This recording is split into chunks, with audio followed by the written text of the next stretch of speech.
A state-based armed conflict singled out as the most pressing global risk for the year, reflecting an escalation in global geopolitical tensions. A new report by the World Economic Forum highlights misinformation, environmental crises, and societal polarisation as major global threats. The report draws on surveys of more than 900 experts before ranking what they see as the most pressing risks for the year. Our armed conflict tops that list, rising from 8th place last year, followed by misinformation and extreme weather events. Perceived risk for all have intensified from 2024. Misinformation and disinformation compounding the failure to provide any collective action, as threats to the environment, including loss in biodiversity, continue to rise.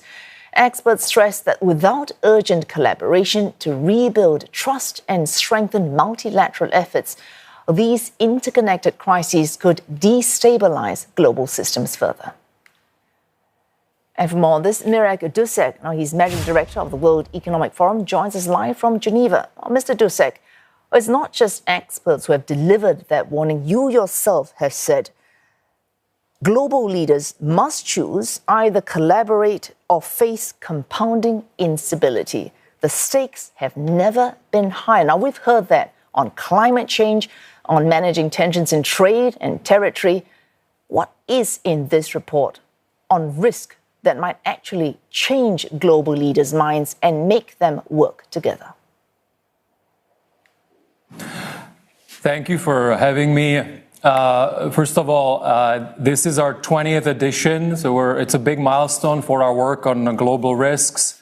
And as is our tradition, this is going to be shaping the agenda at the annual meeting in Davos that's going to take place next week under the theme Collaboration for the Intelligent Age. So the Global Risks Report that we have published today is one part of a bigger input into the annual meeting in Davos next week, and hopefully useful to decision makers, also people around the world as they think about the future. But of course, it is with this prism of global risks. And you're right, based on the data that we gathered, particularly for the current landscape, which is the 2025 state-based armed conflict tops the ranking.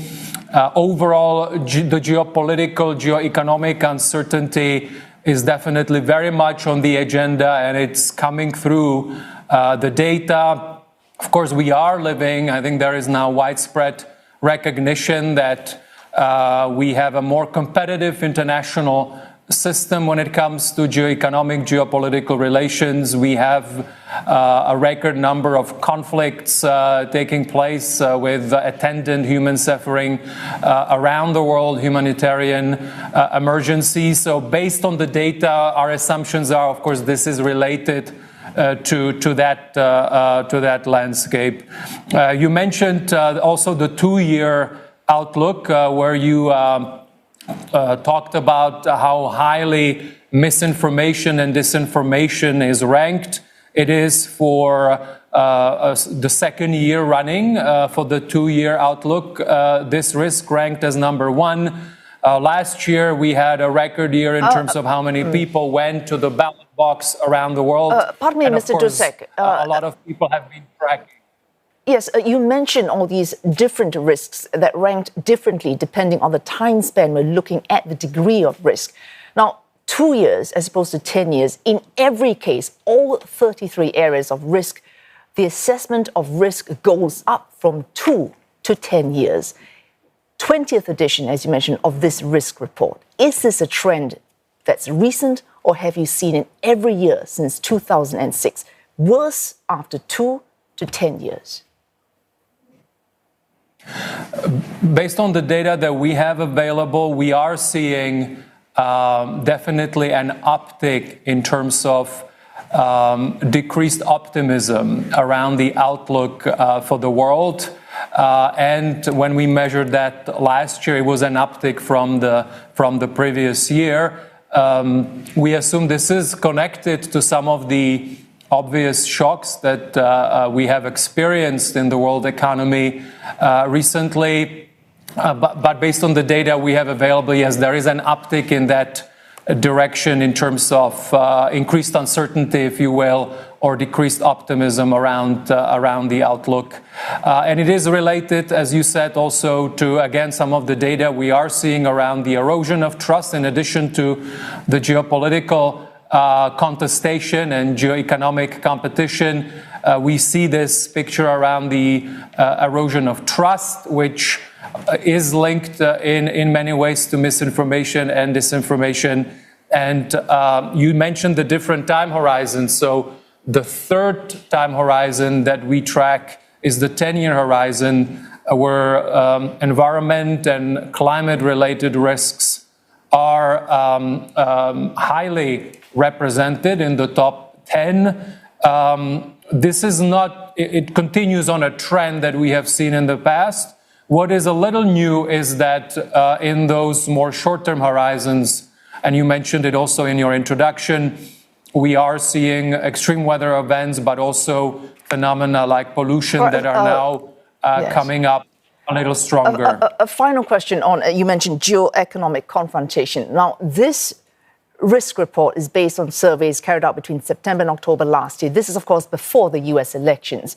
Now, after that, with November elections, Mr. Trump was elected as US president. Do you expect to see, if you ran those surveys and extracted risk results from that survey now from global leaders, would you expect to see a greater risk assessment for geoeconomic confrontation? Final question.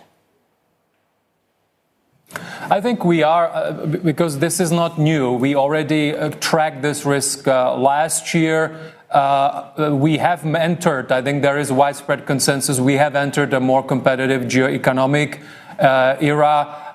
And just to say that it's going to be very much on the agenda at the annual meeting in Davos.